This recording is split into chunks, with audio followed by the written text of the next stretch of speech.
Honorable M.A. Sumanthiran, you have 17 minutes. Thank you, Honorable Member in the chair today.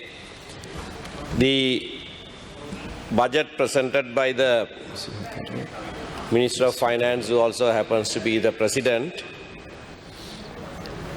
is ending today the second reading debate. I have consistently recorded my opposition to Minister of Finance being the President from 2010 onwards in this House. Whenever the President in his capacity has presented a budget, I have recorded that protest, and I wish to record that today as well. When a person who is not a member of this House presents the budget or is the Minister of Finance, that seriously curtails this House's ability to be in total control of public finance, as the Constitution stipulates in Article 148. This also exposes another thing this time, and that is there is a 21st Amendment to the Constitution that was brought, said to be going back to the 19th Amendment, that is doing away with the 20th Amendment. And as we pointed out during that debate, it doesn't really do that. Under the 19th Amendment to the Constitution, the President could not hold any ministries, not even the Ministry of Defence. For the tenure of that President at that time, personal to him, to President Maithripala Sirisena, 3 named ministries were permitted in the transitional provision. Thereafter, the President could not hold any ministries. But now, the President actually can hold any number of ministries. In fact, he can hold all the ministries. So this is another occasion on which we can expose that lie to the country, that some reform was made, that executive powers were curtailed through the 21st Amendment. No such thing was done. Even the one positive thing that is being touted is the re-establishment of the Constitutional Council. That also we pointed out is a political body, is not the 17th Amendment Constitutional Council. More members are from this House, which makes it political, and that body is tasked with the appointment of, amongst others, independent commissions. And in the last couple of days, we found how the supposed independent commission chairman have behaved. We saw the National Police Commission chairman going to the VIP lounge to receive a person who was chased out of this country for fraud, for large-scale corruption. And who else but the chairman of the National Police Commission is there, bowing in two and welcoming him back. A few days before that, we heard the chairman of the Office of Missing Persons saying that only a few people went missing and all of them are living abroad. Now that very office was established to investigate missing persons. And the government commissions, there are many. All of those commissions have reported that over 20,000 people have gone missing. That's a conservative number. And the chairman of the office that is appointed, supposedly an independent office, says nobody has gone missing. And then the Honorable Minister of Justice explains and says, no, he is wrong because he has not understood the government's priority. The government has prioritized reconciliation measures which must deal with the issue of disappearance also, and unfortunately this chairman does not seem to know that. Now that creates another problem. Why should an independent office chairman know what the government's priorities are if he is independent? Why should he comply with what the government wants to do today? The government will not want to do that tomorrow. Government changes its mind day to day. But if this is an independent office, he has been tasked by law to make investigations into the several tens of thousands of disappearances in the country, and this is what he says.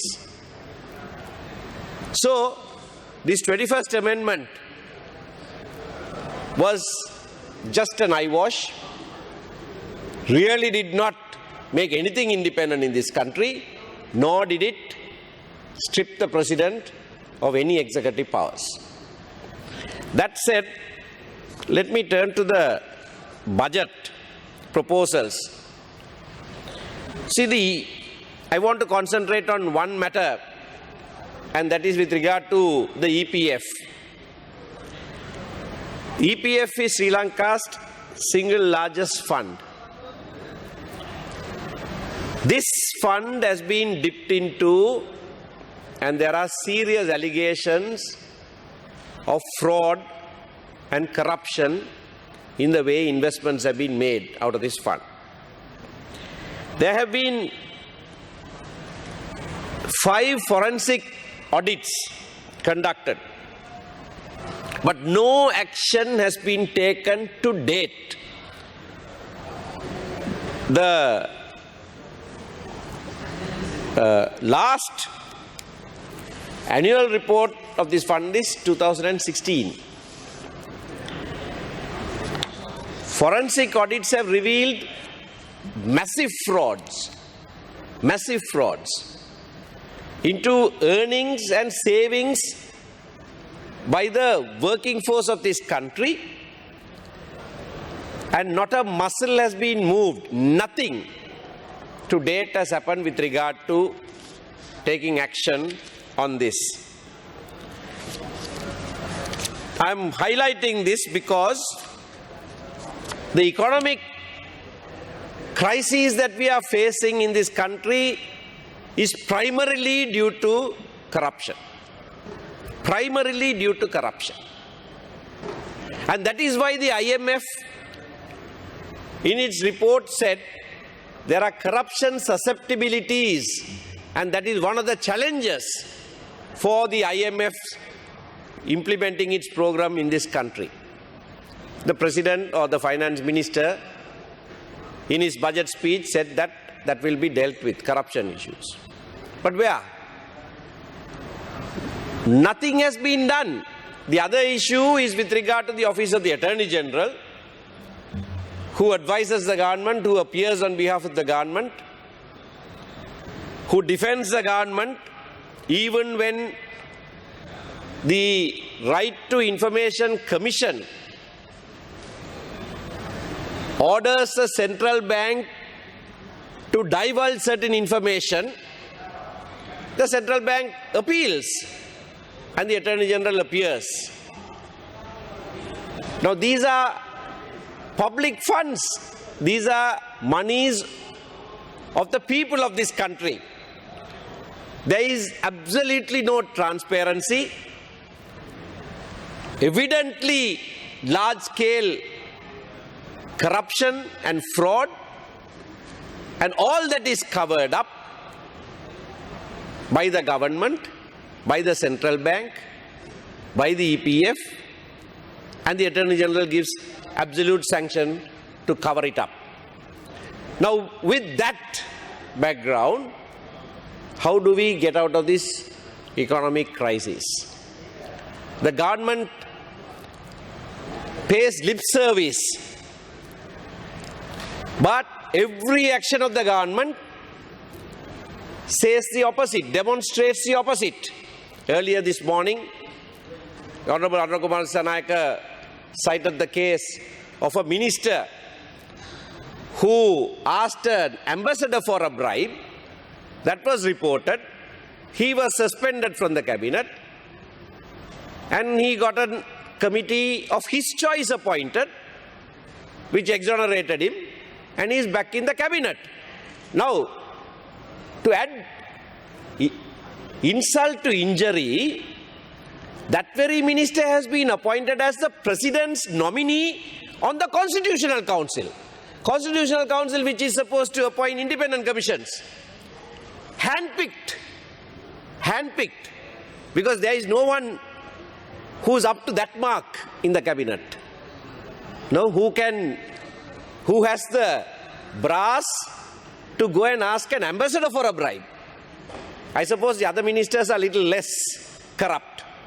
So you have to pick the most corrupt to appoint to the Constitutional Council. You have a convicted extortionist as the chief government whip. A convicted extortionist. So, how do we then tell either the IMF or anyone else that we are dealing with corruption? The government has really no intention of doing any of that sort. The president has no intention. These are president's appointments. So you say one thing, but you do just the opposite. There is a book written by V.P. Vitachi, a small blue color book I have read some time ago, on President Jayawardena's conduct. It's called Sri Lanka, What Went Wrong. And Mr. Vitaji coins a word and calls it plonking. Plonking. He says President Jayawardena will say, I am turning right. This is the right way to go. I am turning right now. And he will turn left. All the time insisting, while traveling left, he will all the time insist, no, I am traveling right. That is plonking. Now, the incumbent president learnt his political lessons from President Jayawardena. And one wonders whether that is what he is now practicing. Saying we are dealing with corruption, but doing the very opposite to what will eradicate corruption. The Tamil National Alliance Parliamentary Group met today and we took certain decisions with regard to this budget. We have highlighted various shortcomings, matters that are contrary to the well-being of this country, particularly the high percentage of allocations to the defense sector. The country's economy is contracting. Various fundamental service sectors, Honorable Member, you have 2 minutes. thank you, are contracting, are reducing. Whilst in the last 2 years, the allocation to the defense sector has increased by 12%. 12%. Now, this is not just salaries and recurrent expenditure that is necessary. You must only go visit one of the camps to see the high life that goes on there. To test it out, a few days ago, I went with the President and had lunch at the Vaunia Air Force Camp. The lunch is of a standard that's higher than what you can get in a 7-star hotel. Nothing has come down. No one wants to touch that. The ceramicware, the food, everything. Nobody wants to touch that. You're telling the country, reduce. 70% of our people have dropped one meal. 50,000 children are in danger of malnutrition. Government might deny it, but those are the real facts. And you want to keep the military happy. You don't want to upset them. So that you can suppress dissent. So that you can suppress people who protest that they don't have food to eat. Now, all of this is there, and at a time like this, one would have expected a program through this budget to lift this country out of the economic crisis, and that is not there. So we are opposed to this budget. But for one reason, we took a decision today not to cast our vote in opposition. I am concluding. Honorable Member, please wind up. Yes, that is due to the reason that the President has in the last couple of days repeatedly said that he is taking steps to resolve the long-standing Tamil national question. Although we are skeptical, it's not because we trust it, but we don't want to be blamed for opposing a president when he says, I want to solve this, come let's sit down and talk. Please wind up. So for that very reason, we will today not cast our vote against this budget. Thank you. Thank you very much.